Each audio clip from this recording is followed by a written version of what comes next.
ब्रह्मा, विष्णु और महेश में सबसे बड़ा ईश्वर कौन है? कौन सबसे शक्तिशाली है? ऐसा प्रश्न अक्सर हमें दिखाई देता है। एक बार तो इन तीनों देवताओं में ही युद्ध छिड़ गया कि सबसे बड़ा ईश्वर कौन है, और युद्ध इतना भयंकर था कि पूरी सृष्टि खत्म हो जाती। और तब आदि पराशक्ति ने अपने स्वरूप में आकर दर्शन दिए और दिखाया कि उनके पांवों के नाखूनों में ब्रह्मांड बसे हैं और हर ब्रह्मांड में अपने ही ब्रह्मा, विष्णु और महेश है। जब तीनों देवताओं ने अपने तुच्छ स्वरूप को देखा तो उन्होंने आदि पराशक्ति से विनती की कि वो अपने स्वयं को स्वरूप को दिखाए। आदि पराशक्ति ने अपने स्वयं का स्वरूप दिखाया और इन तीन देवताओं ने देखा कि आदि पराशक्ति भी किसी की गोद में बैठी थी, और ये जिसकी गोद में बैठी थी वो निराकार था, रोशनी और जीवन से भरा था। इस निराकार शक्ति का नाम सदाशिव है। आदि पराशक्ति सभी धर्मों में है। मिस्र में इसे इसिस कहा गया है, और इसिस से ही शब्द आते हैं ईशु, इस्लाम, और जो इश्क का पति होगा वही ईश्वर होगा। यानी ये रोशनी जो असीमित है, ये जीवन जो असीमित है, ब्रह्मांडों से परे है, समझ से परे है, वही असली ईश्वर है, वही शिव है। जो समझ के सिवा है वही तो शिवा है, जो कल्पना के सिवा है वही तो शिवा है। शिव समझ में नहीं आएंगे। कई लाशों पर बैठे हैं शिव, कैलाश पर बैठे हैं ना, और ये लाशें हमारी ही है। अनगिनत जन्म में अनगिनत बार शिव को ढूंढते रहे पर शिव न मिले। लाशों का ढेर लग गया, कई लाश हो गई और शिव उस पे ऊपर ही रहे, दिखाई नहीं दिए, मिले नहीं, क्योंकि जो समझ के सिवा है वही तो है सिवा। भगवान विष्णु के कई अवतार हुए, परंतु शिव जी के अवतारों की यदि हम जिक्र करें तो हनुमान जी का अवतार भगवान शिव का अवतार माना गया है। हनुमान जी का दूसरा नाम अनुमंता भी है, और हनुमान से शब्द आता है अनुमान। सत्य अनुमानित हो सकता है, सत्य की कल्पना नहीं की जा सकती, व्याख्या नहीं की जा सकती। शिवा समझ के सिवा रहेंगे तो कौन समझाएगा ये सत्य? ये सत्य स्वयं शिव ही समझा सकते हैं। और किसे समझाएंगे? ये विष्णु स्वरूप पार्वती को ही समझाएंगे, क्योंकि पार्वती जी ने भी अपने सती स्वरूप से पार्वती का स्वरूप बनाने में बड़ी मेहनत की है। पात्रता बड़ी बनी है, विनम्रता आई है। तो यदि हमने भगवान शिव और पार्वती जी के वार्तालाप को समझ लिया तो हम सत्य तक पहुंच सकते हैं, वरना कई लाशें गिरेगी, कई जन्म हमारे व्यर्थ होंगे और ईश्वर समझ में नहीं आएंगे। अपनी इन विफलताओं की वजह से हमने शिव को मृत्यु के बाद का देवता मानना शुरू कर दिया, क्योंकि जीवन सफल नहीं रहा, शमशान का देवता मान लिया।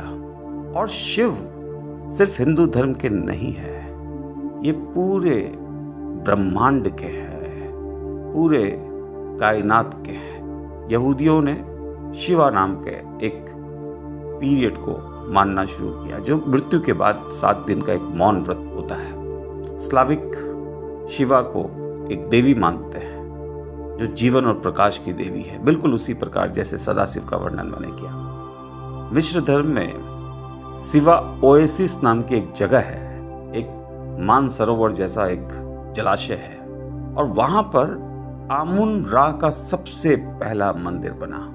आमुन ओम जैसा है, और रा जो शब्द है वो बड़ा महत्वपूर्ण शब्द है। रा सबसे बड़े देवता को कहा जाता था।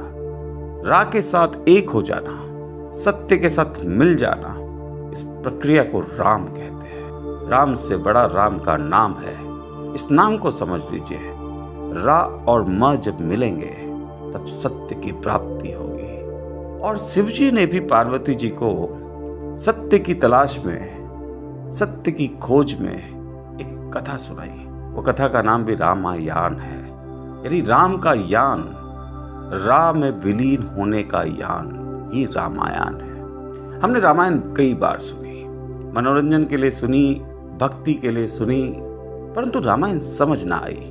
रामायण के कुछ हिस्से समझ में आए, परंतु रामायण समझ में नहीं आई, क्योंकि रामायण के उस हिस्से पर किसी ने जोर ही नहीं दिया। रामायण की मुख्य शिक्षा राम द्वारा हनुमान को दी गई थी और वो मुक्तिका की शिक्षा थी, कैवल्य की शिक्षा थी। एक बार हनुमान जी ने राम जी से सत्य के बारे में पूछा, ईश्वर के स्वरूप के बारे में पूछा, और राम जी ने उन्हें मुक्तिका का ज्ञान दिया। मुक्तिका में 108 उपनिषद हैं और भगवान श्री राम ने कहा कि यदि कोई भी उपनिषद थोड़ा सा भी समझ में आ जाए तो सत्य की प्राप्ति हो सकती है। रामायण अपने आप में अद्भुत है, इसे समझने की जरूरत है। कैवल्य ज्ञान में नेति नेति प्रक्रिया का इस्तेमाल किया गया है कि ये भी नहीं, वो भी नहीं, ऐसा भी नहीं, वैसा भी नहीं। तो शिव क्या क्या नहीं है, ये समझने से भी पता चलेगा कि शिव क्या है। ये कुंजी है। यदि मैं आपसे कहूं कि रावण शिव नहीं है तो आप कहेंगे ये कौन सी नई बात बता रहे हैं, हमें पता है रावण शिव नहीं है। परंतु ऐसा नहीं था। 5वीं शताब्दी में रावण की पूजा होती थी, मंदिर बने थे। सनातन धर्म में कम व्याख्या है, परंतु यदि हम बुद्ध धर्म को देखें तो एक व्यक्ति हुए, एक बुद्ध हुए, उनका नाम था अवलोकितेश्वर। अवलोकितेश्वर को अपने लोगों की, पूरी मनुष्य जाति की पीड़ा का हरण करना था। ये उनकी दृढ़ संकल्प था उनका। वो सबकी पीड़ा सुनने लगे। सबकी पीड़ा सुनते सुनते उनका सर फट गया और एक सर की जगह 10 सर हो गए। अमिताभ बुद्ध का वर्णन बुद्ध धर्म में बिल्कुल उसी प्रकार है जैसा सदाशिव का है, प्रकाश और जीवन, निराकार।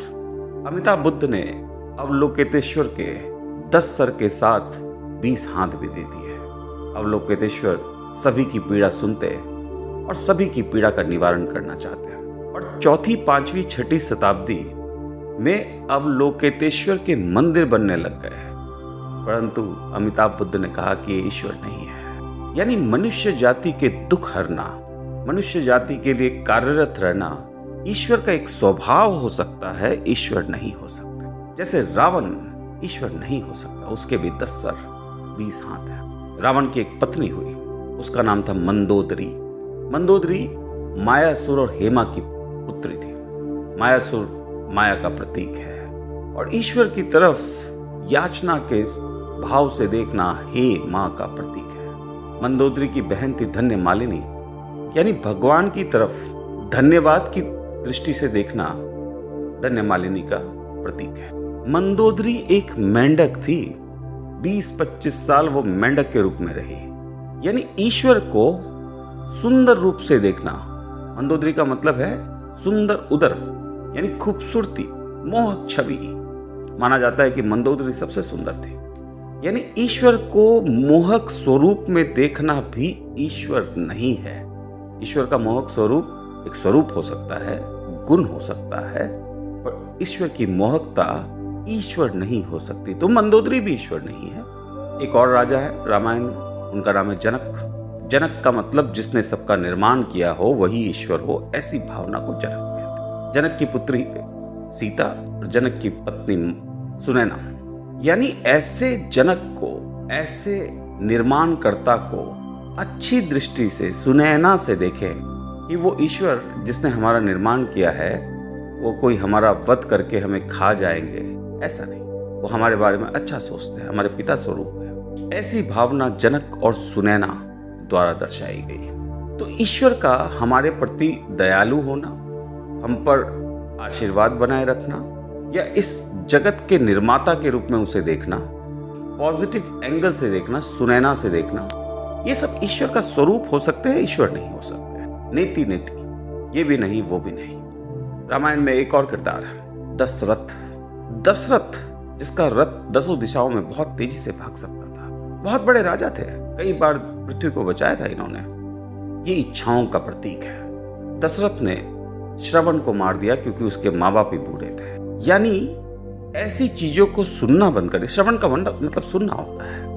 ऐसी चीजों को सुनना बंद कर दिया जो दक्यानुसी थी। यानी एक चलते हुए दकियानुसी धार्मिक बातों को सुनना बंद कर दिया और श्रवण की हत्या कर दी। यानी ऐसी इच्छा जो ईश्वर को प्राप्त करने के लिए है, और यदि वो लोगों में दिखाई नहीं दे रही, उसका कोई संशोधन नहीं दिखाई दे रहा, समाधान नहीं दिखाई दे रहा, पुरानी जड़ी बातें, अंधविश्वासी बातें कोई सुनाता है, तो वैसा श्रवण करना उसने बंद कर दिया, उसने सुनना बंद कर दिया। उसकी एक पत्नी है, कई धार्मिक ग्रंथ कई चीजों से हमें पार ले जाते हैं, और कई सबसे पावरफुल, सबसे शक्तिशाली पत्नी थी, सभी युद्धों में साथ जाती थी दशरथ के। और एक बार उनका रथ टूट गया तो उन्होंने अपने हाथ को रथ की धुरी की तरह इस्तेमाल किया था। यानी चलते हुए धर्म भले ही दकियानुसी क्यों ना हो, कई सवालों का तो जवाब दे जाते हैं। कई चाहती थी कि भरत राजा बने। भरत का मतलब है भरत, यानी जो चलता आ रहा है वैसा ही चलने दे, स्टेटस को। दशरथ को यह मंजूर नहीं था। दशरथ की पहले ही एक पुत्री हुआ करती थी, उसका नाम था शांता। राम, लक्ष्मण, भरत, शत्रुघ्न के पैदा होने से पहले दशरथ की एक पुत्री थी, उसका नाम शांता था। तो शांत रहना, शांति प्राप्त करना भी ईश्वर नहीं है, नीति ये भी तो नहीं। राम की आवश्यकता है, राम प्रक्रिया है, राम से बड़ा राम का नाम, रा और मा। तो दशरथ ने राम की प्राप्ति के लिए तपस्या की, पूजा की, अर्चना की, याचना की, और तब राम पैदा हुए। ये रामायण शिव तक पहुंचने की प्रक्रिया है, शिव केवल्य है। जब कुछ नहीं होगा, कोई धारणा नहीं होगी, कोई भक्ति नहीं होगी, कोई आकार नहीं होगा, कोई भी प्रकार का स्वरूप नहीं होगा। हनुमान अनुमान है, ये सत्य अनुमान है, इसकी प्राप्ति हो सकती है, इसके बारे में जान नहीं सकते।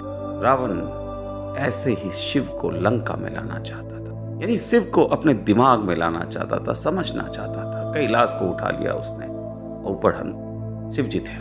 शिव जी ने सिर्फ अपना अंगूठा मात्र दबाया और रावण त्राही कर उठा।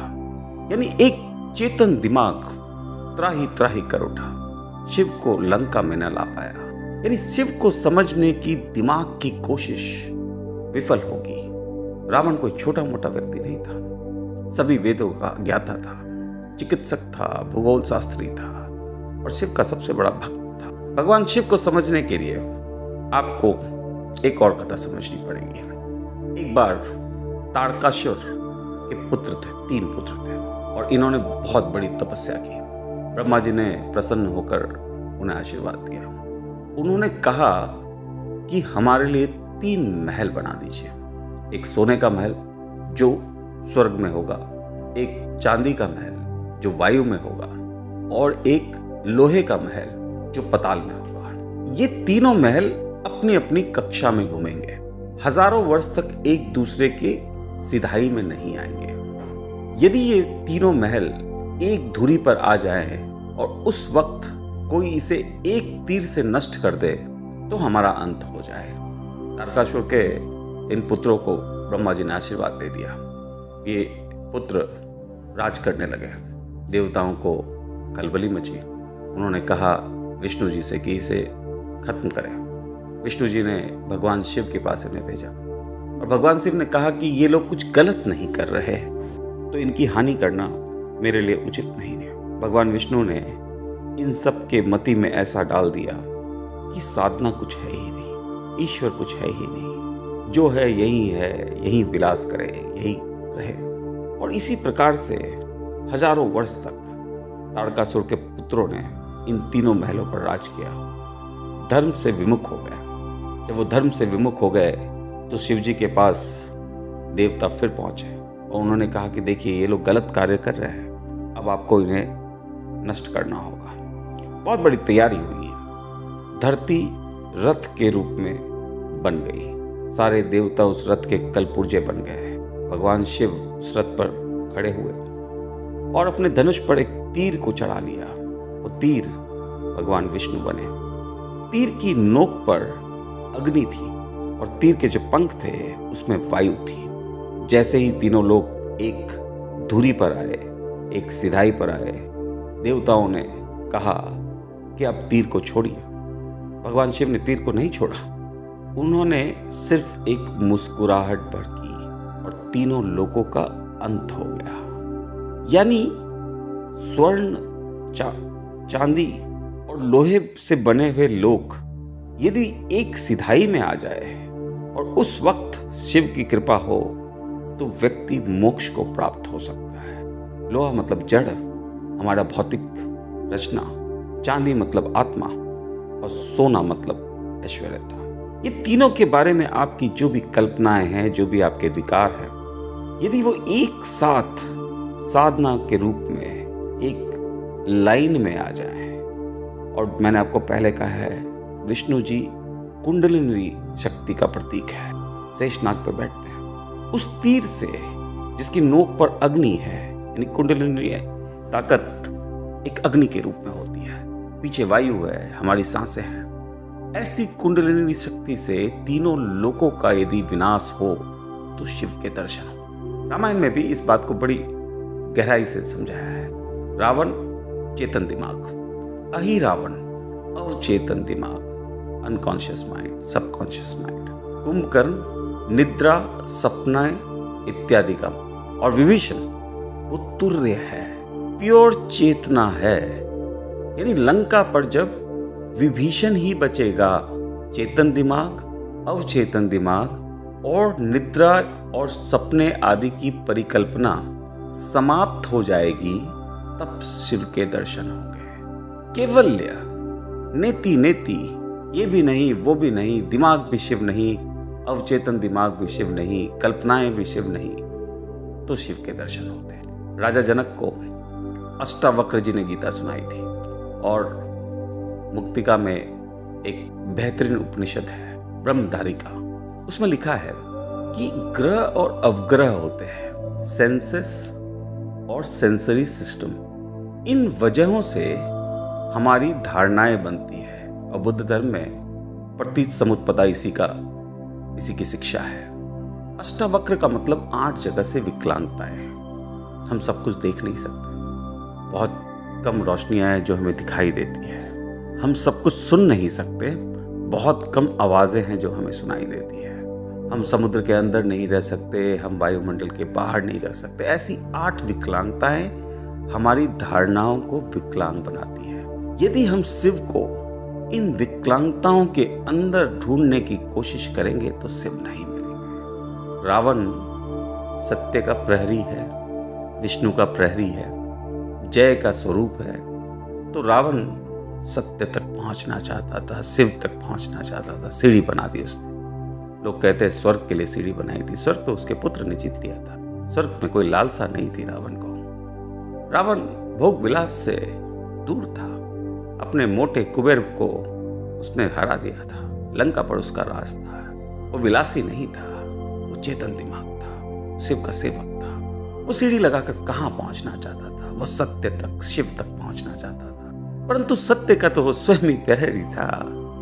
जिसको ढूंढने निकले हो उसके प्रहरी तुम स्वयं ही तो हो। खुद प्रहरी बनकर अपने आप को मंजिल से तुम ही तो रोक रहे हो। तो स्वयं की हत्या, दिमाग की हत्या ही शिव तक ले जा सकती है। ईशा उपनिषद, इसमें सबसे बड़ी जो शिक्षा है मुक्तिका की, वह है कि ईश्वर एक है, उसका कोई स्वरूप नहीं है, उसके कोई भाई बहन। शिव तो एक ही है, निराकार शिव है। इस शिव को पाने के लिए कौशल्या का इस्तेमाल दशरथ ने किया। कौशल्या का मतलब डिसिप्लिन, कुछ कार्य करने पड़ेंगे ताकि राम का जन्म हो, और ऐसे अनुशासन से राम का जन्म होता है। एक उपनिषद है जिसका नाम है दक्षिण मूर्ति। केना उपनिषद में लिखा है कि मनुष्य 2 भागों में बटा है, कमर के नीचे दक्षिण और कमर के ऊपर उत्तर। जिसे ईश्वरता की प्राप्ति करनी है वो उत्तर दिशा में जाता है, और जो भोग विलास में रहता है वो कमर के नीचे ही रहता है, वो दक्षिण दिशा में रहता है। शिव जी को दक्षिण मूर्ति कहा गया है। यानी जब आप ऊपर की ओर जाएंगे तो सामने आपको शिव जी दिखेंगे। शिव से बड़ा गुरु नहीं। और इस शिव को आप अपनी मस्तिष्क चढ़ाएंगे, यानी अहंकार को चढ़ाते जाएंगे, अपने आप को खोते जाएंगे, उत्तर दिशा में बढ़ते जाएंगे। मांडुक्य उपनिषद में जिक्र किया गया है कि किस प्रकार शिव की आराधना की जाए। एक दीपक में जो तेल होता है वो आपकी विरक्ति का स्वभाव हो, जो पत्ती है वो आस्था का स्वभाव हो, और जो रोशनी है वो ज्ञान हो। ये रोशनी ही शिव है।